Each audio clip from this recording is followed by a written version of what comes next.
नमस्कार, मी बालाजी शिंदे आणि तुम्ही पाहताय लोकाशा टीव्ही। महाराष्ट्रातील स्थानिक स्वराज्य संस्थांच्या निवडणुकीवर 50% आरक्षण मर्यादा वादावरून टांगती तलवार कायम आहे।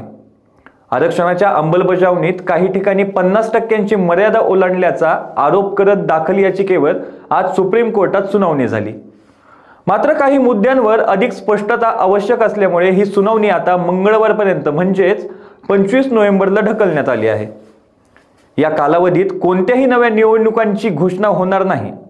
नेमकं आजच्या सुनावणीत घडलं काय, तर स्थानिक स्वराज्य संस्था निवडणुकांशी संबंधित याचिकांची सुनावणी आता पुढील मंगळवारी होणार। न्यायालयाने हे स्पष्ट केलं की ही बाब निवडणूक प्रक्रियेशी थेट संबंधित आहे, त्यामुळे सर्व तथ्ये समोर ठेवून निर्णय घ्यावा लागेल। 50%पेक्षा जास्त आरक्षण लागू केल्याचा आरोप अद्याप प्रलंबित असून कोर्ट या मुद्द्याकडे गांभीर्याने पाहत आहे। राज्य सरकारने कोर्टाला सांगितले की महापालिका निवडणुकांची घोषणा अद्याप झालेली नाही, कारण आरक्षण निकष आणि कायदेशीर प्रक्रिया पूर्ण होणे आवश्यक आहे।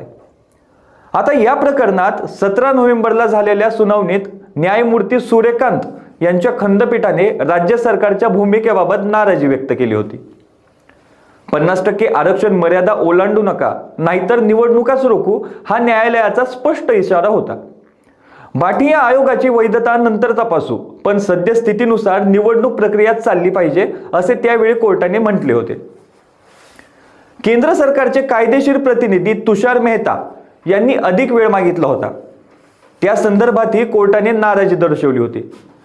या सगळ्या घोडामोडी झाल्या, पण नेमका वाद काय आहे, तर या याचिकाकर्ते विकास गवळी यांनी दाखल केलेल्या याचिकेत असा दावा आहे की काही स्थानिक स्वराज्य संस्थांमध्ये आरक्षणाचा अनुपात घटनात्मक 50% मर्यादेपेक्षा जास्त ठेवण्यात आलाय, जे कायद्याच्या विरोधात आहे।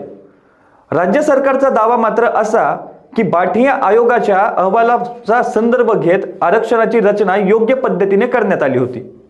आरक्षण वाद असूनही 246 नगर परिषद आणि 42 नगर पंचायतींच्या निवडणूक वेळापत्र सुरूच आहे।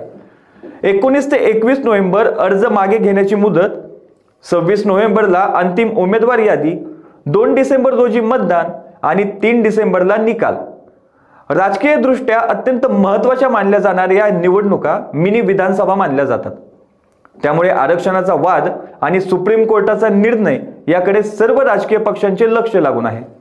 अशाच ताज्या अपडेटसाठी लोकाशा टीव्हीला सबस्क्राइब करा आणि लाईक करायला विसरू नका।